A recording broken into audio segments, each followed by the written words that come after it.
오늘도 변함없이 우리들에게 은혜를 베풀어 주시는 주님의 은혜를 누리며 또 그것을 전하며 살아가는 꿈미래 모든 분들이 되기를 소망합니다. 1955년 4월 16일은 무슨 날일까요? 1955년 4월 16일.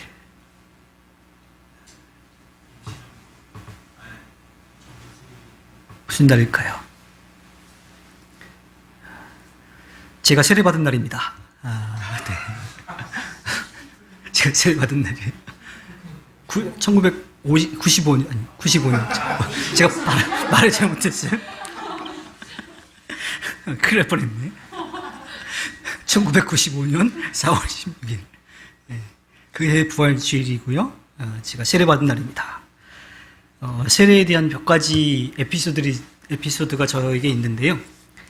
먼저 이제 감리교 예문 목사 안수 예식문에 보면요. 집례 감독과 보좌 목사님들이 이제 목사 안수를 주면서 이렇게 말합니다. 그 집례하시는 분이 이제 우리가 안수함으로 이 형제 혹은 자매에게 하나님의 교회 안에서 목사의 직임을 맡기노니 성부와 성자와 성령의 이름으로 성실하게 주의 거룩한 말씀을 전파하고 성례를 행할지니라. 이 개신교회에는 두 가지 성례가 있죠. 세례와 성찬. 그래서 목사 안수를 받고 난 이후부터는 세례와 성례를 집례할 수 있도록 그렇게 하는 겁니다. 제가 세례를 받던 그때에는 고등학교 2학년이었고요. 저희 가족과 함께 다니던 교회를 좀 떠나서 집에서 굉장히 가까운 교회를 나갔습니다. 근데 그 교회에는 목사님이 계시지 않고 담임 전도사님이 계셨어요.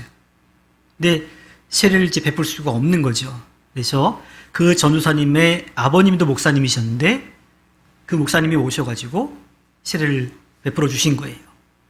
근데 두 가지를 이제 좀 독특하게 하셨는데 하나는 저희 부모님이 같이 있지 않았잖아요. 그래서 그 교회에 함께 출석하고 있는 한 집사님을 대모로 세워서 그렇게 세례를 베풀어 주셨습니다. 또 한 가지 또는 이 땅에 태어난 날도 있지만 세례를 받음으로 하나님의 자녀로 새롭게 태어난 날, 이 날도 생일이다라고 그렇게 말씀을 하시더라고요. 보통 개신교회에서는 세례를 1년에 한 2번 정도 행하죠. 부활주일과 또 성탄절에 또 그렇게 세례를 행하는데 이 세례는 절기 때 행하는 그러한 한 번씩 돌아가는 그런 행사가 아니라 죄를 고백하고 용서를 받아서 예수님과 연합해서 부활에 대한 소망을 가지고 그리스도의 몸된 공동체인 교회의 일원이 되어서 이 땅에서 성령의 능력을 힘입어 하나님의 자녀로 예수 그리스도의 증인과 제자로 살아가기를 다짐하는 그런 결단 또 그것을 축하하는 그러한 예식인 거지요.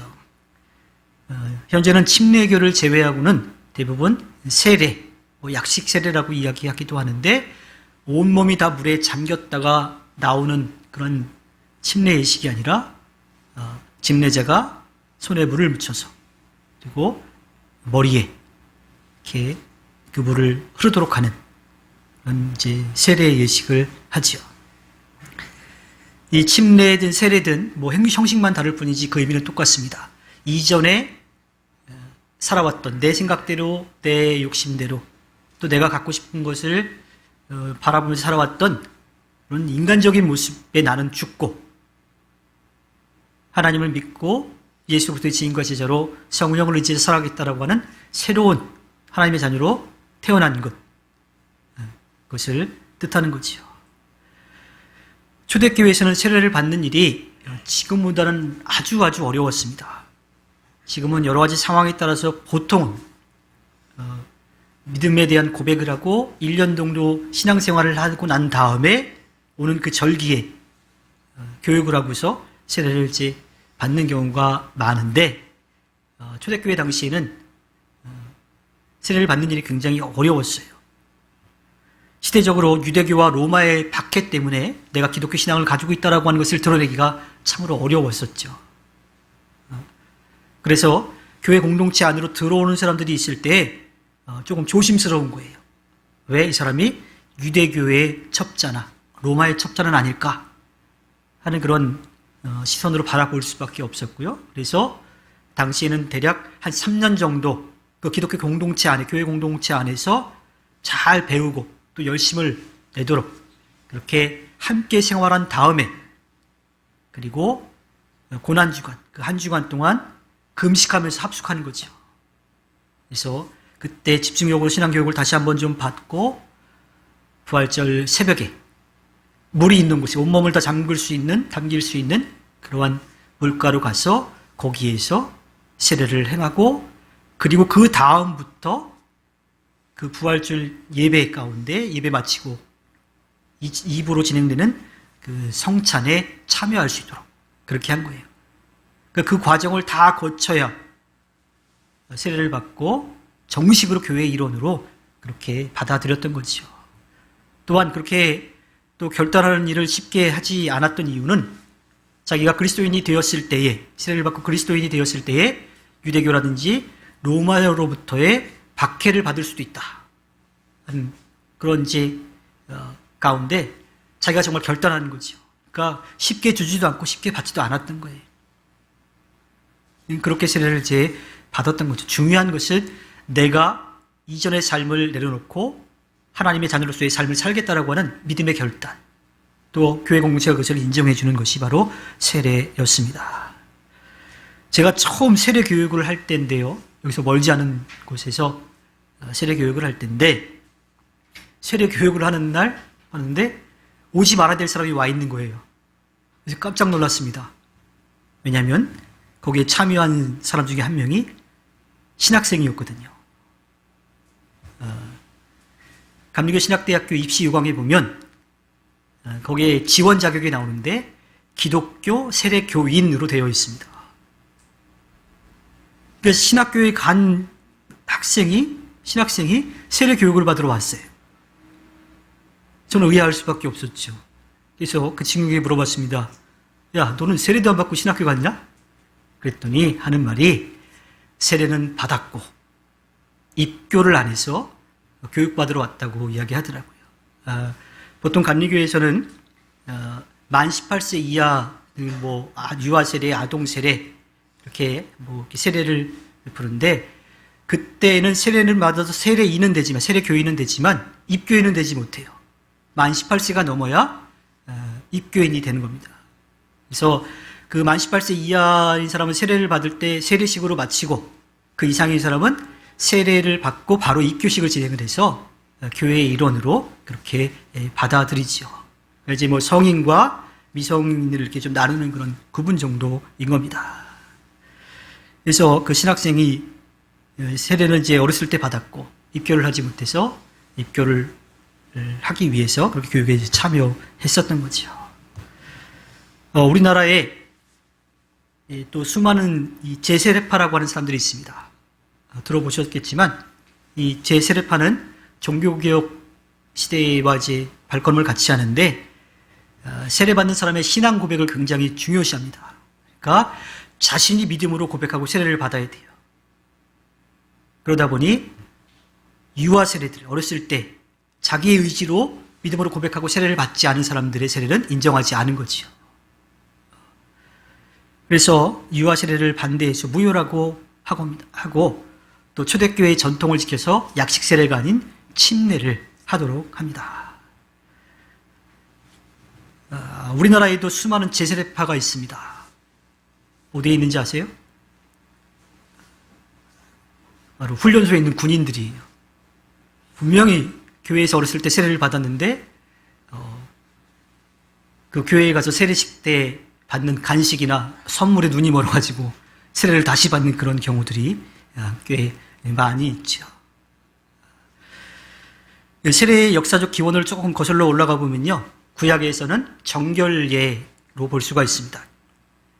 이 구약의 헬라어 역본인 70인역이 있는데, 여기는 의식적인 정결을 위해서 율법에서 요구된 물로 씻거나 정결하게 하는 정결예법을 깨끗하게 한다, 씻는다라고 해서 밥티조라고 하는 말을 써요. 이제 그 세례 자체를 이제 밥티조라고 이야기하기도 하고 또 제세례파를 아나밥티스트라고 이야기도 하는데 침례라고 하는 것, 깨끗하게 씻음받는 것에 대한 의미인 거죠.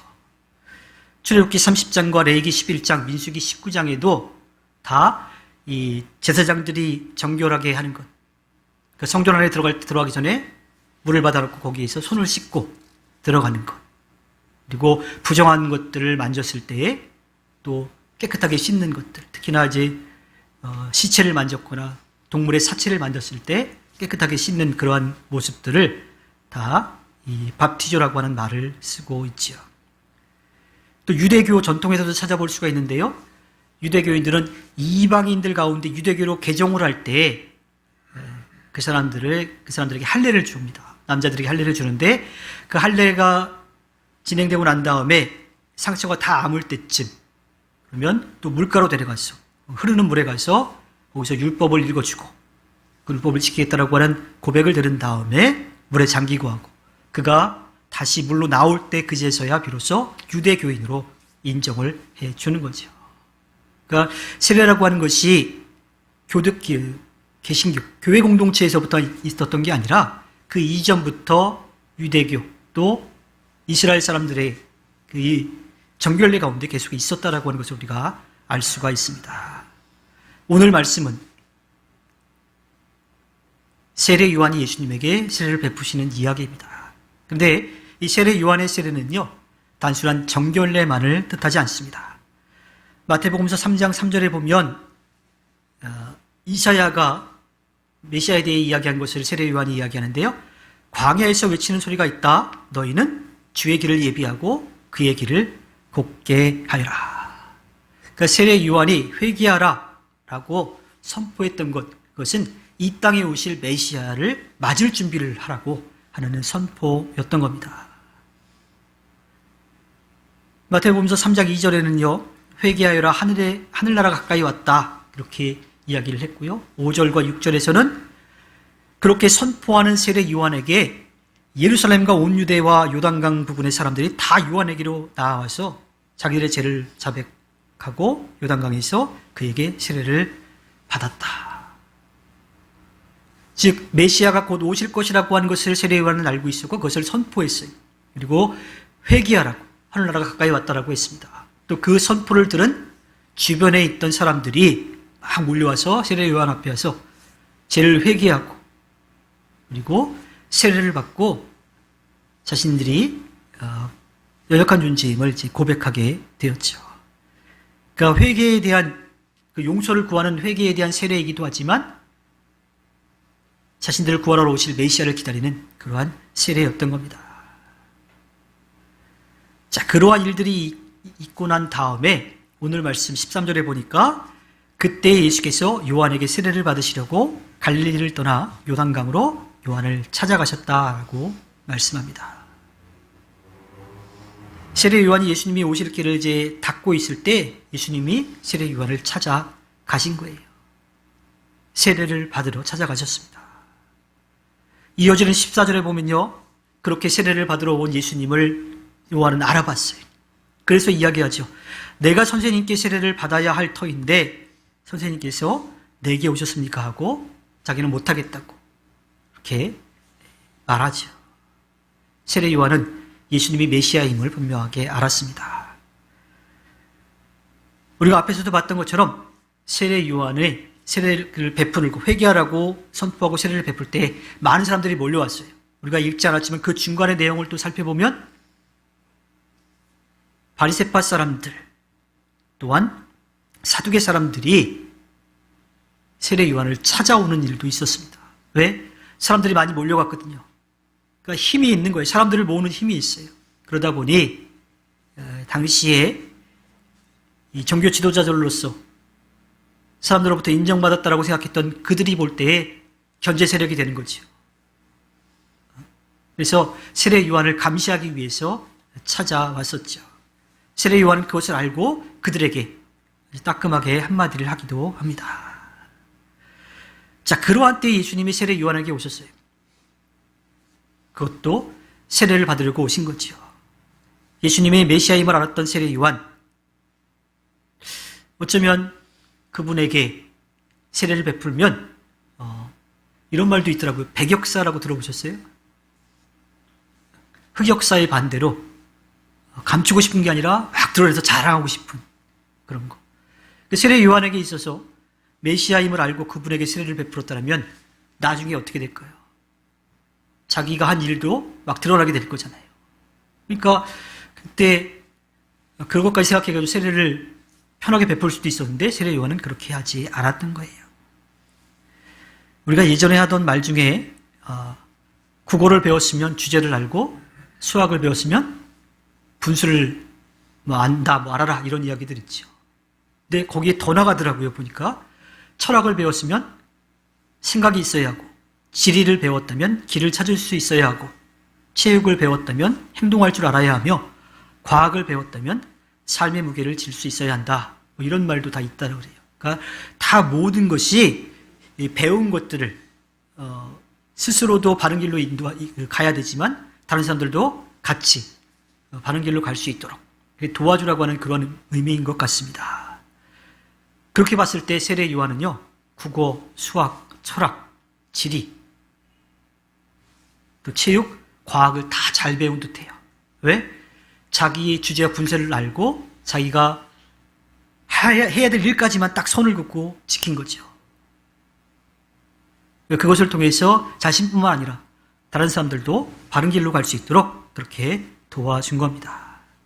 네, 세례 요한이 정말 예수님에게 세례를 베풀지 못하겠다라고 그렇게 이야기했던 가장 중요한 그 큰 이유는요, 예수님은 죄가 없으신 분이라는 것을 알았기 때문이에요. 세례가 회개, 죄의 용서, 이 의미를 새롭게 태어나는 것을 태어난다라고 하는 뜻을 담고 있기 때문에 죄가 없으신 예수님에게는 세례가 사실은 필요 없는 거죠. 그런데 마태복음서 3장 15절에서 예수님께서 세례 요한에게 말합니다. 지금은 그렇게 하도록 하십시오. 이렇게 하여 우리가 모든 일을 이루는 것이 옳습니다. 그제서야 세례 요한이 예수님에게 세례 베푼 것을 허락하지요. 예수님도 자신의 세례가 필요하지 않다라고 하는 것을 분명하게 아셨어요. 그럼에도 불구하고 세례를 받으신 이유는 무엇인가를 얻으려고 겉모습만 그런 척하는 분이 아니라 우리를 구원해 주시기 위해서 정말 낮은 자리로 임하신 분이기 때문입니다. 또 그 자리에 오셔야만 그 일을 감당할 수 있다고 하는 것을 아셨죠. 이사야 53장 11절과 12절에 보면 메시아가 와서 겪을 고난에 대한 이야기를 합니다. 고난을 당하고 난 뒤에 그는 생명의 빛을 보고 만족할 것이다. 나의 의로운 종이 자기의 지식으로 많은 사람을 의롭게 할 것이다. 그는 다른 사람들이 받아야 할 형벌을 자기가 짊어질 것이다. 그러므로 나는 그가 존귀한 자들과 함께 자기 몫을 차지하게 하며 강한 자들과 함께 전리품을 나누게 하겠다. 그는 죽는 데까지 자기의 영혼을 서슴없이 내맡기고 남들이 죄인처럼 여기는 것도 마다하지 않았다. 그는 많은 사람의 죄를 대신 짊어지고 죄 지은 사람들을 살리려고 중재에 나선 것이다. 그냥 말로만 또 행동만 그런 척한 게 아니라 실제로 그 자리에 서셨다라고 하는 거예요. 죄가 없으시지만 우리의 모든 죄를 용서해 주시기 위해서 죄인의 자리에 서신 거예요. 구원의 은혜를 베푸시기 위해서 죄인의 자리까지 낮아지신 겁니다. 그래야 하나님의 의가 이루어질 수 있기 때문이지요. 즉 하나님께서 받아주실 수 있는 그 조건이 충족된다라고 하는 겁니다. 마태복음 기자가 말하는 의라고 하는 것은요, 하나님께서 보시기에 올바른 것이며 하나님의 공의로 또 그 공의로운 성품과 일치하는 것이죠. 15절에 모든 이라고 이야기하는데요, 예수님께서 하나님의 뜻에 따라 자신을 죄인처럼 낮추시는 것, 그리고요 자신을 죄인과 같이 여기시기 위해 세례를 받으시는 것을 다 이야기하는 거예요. 그렇게 하셔야 온전한 구원의 역사가 이루어지기 때문이죠. 즉 예수님은 죄가 없으셔서 세례를 받으실 필요가 없지만 사람이 되셔서 죄인의 입장에 서셔서 하나님의 의를 이루기 위해 죄인 중에 하나의 자리에 서셨던 겁니다. 자, 그렇게 예수님이 하나님의 의를 위해서 세례를 받으시고 물로 다시 나오실 때, 물가로 나오실 때 하나님의 말씀이 들려오지요. 마태복음서 3장 16절에 예수께서 세례를 받으시고 곧 물에서 올라오셨다. 그때 하늘이 열렸다. 그는 하나님의 영이 비둘기같이 내려와 자기 위에 오는 것을 보셨다. 하나님의 뜻을 이루기 위해 이 땅에 내려오셨고 그 삶을 살아가셔요. 근데 우리가 흔히 얘기하는 공생애라고 하는 삶을 사시기 위해 모든 준비가 끝났을 때 사랑하는 아들이라고 하는 음성도 들려왔고요.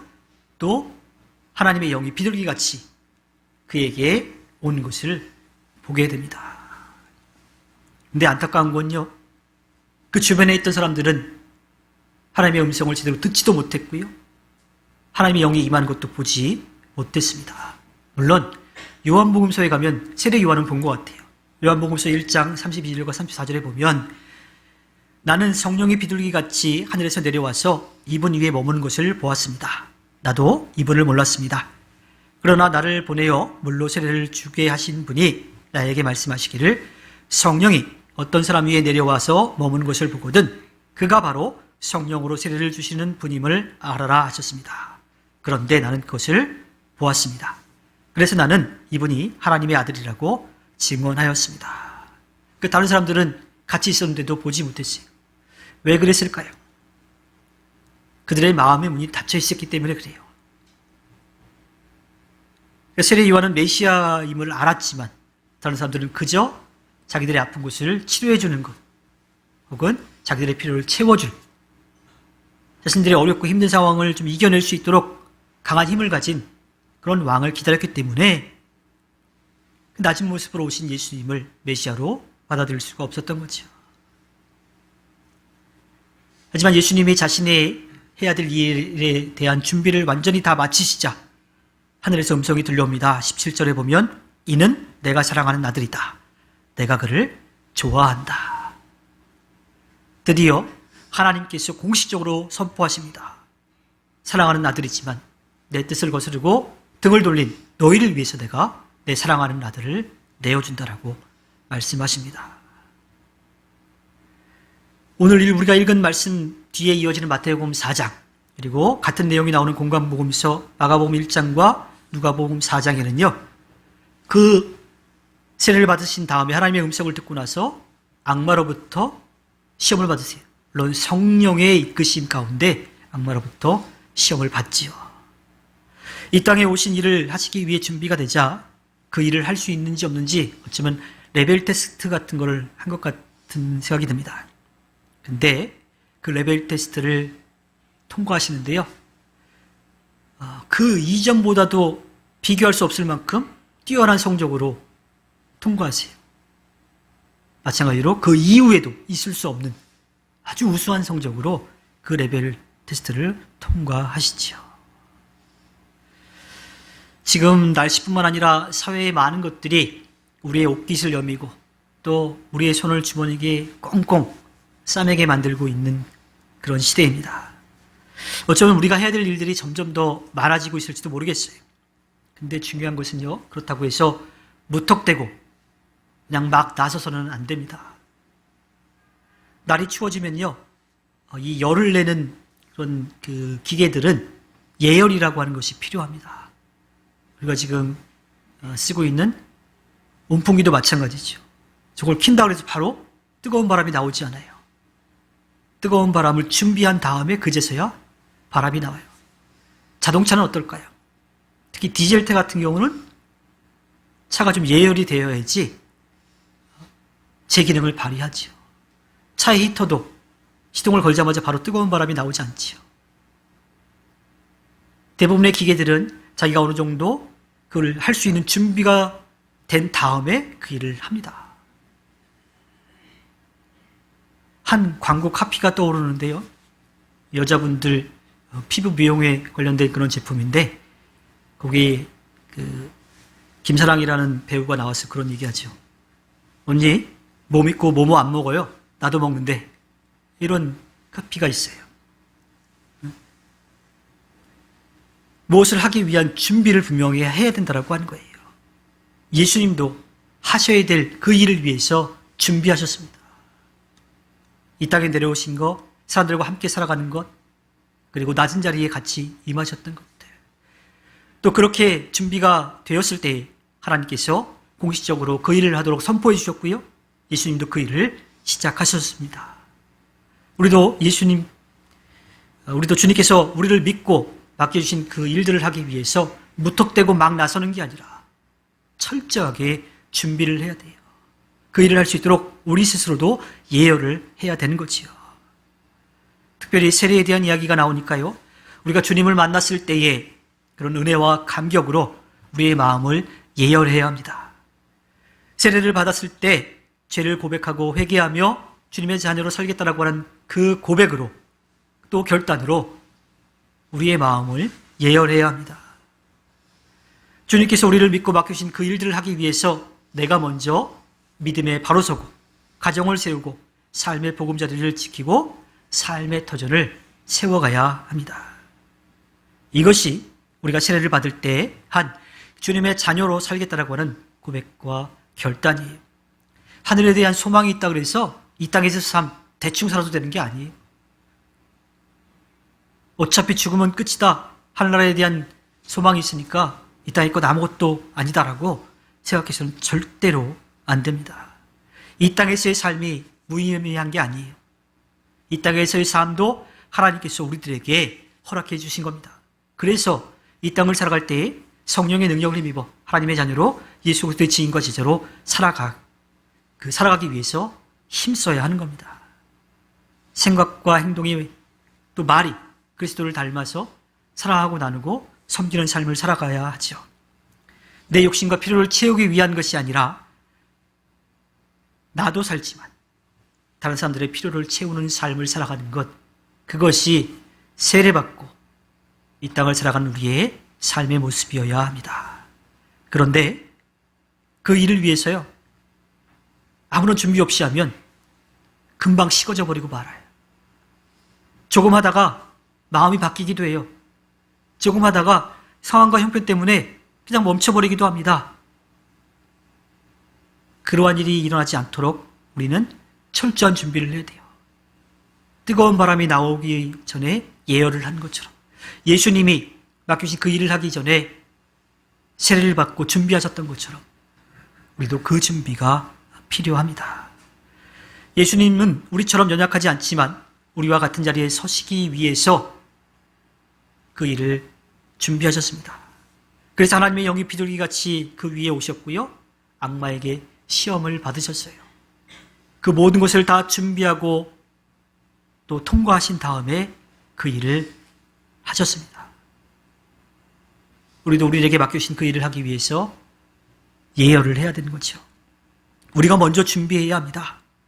우리의 마음과 상황이 형편 때문에 쉽게 바뀌지 않도록 우리의 마음을 믿음과 소망 그리고 사랑으로 예열해야 하지요. 그래야 우리를 믿고 맡겨주신 주님의 일을 멈추지 않고 바뀌지 않고 끝까지 해낼 수가 있습니다. 순간들은 기분이나 감정으로 준비 없이 무턱대고 일을 벌리는 것이 아니라 우리의 마음과 형편을 잘 예열해서 주님께서 주시는 귀한 마음을 끝까지 지켜가서 주님께 기쁨을 드리는 성숙한 꿈밀의 모든 분들이 되기를 주님의 이름으로 부탁드립니다. 우리 이 시간 나눈 말씀을 기억하면서 함께 기도하기를 원합니다.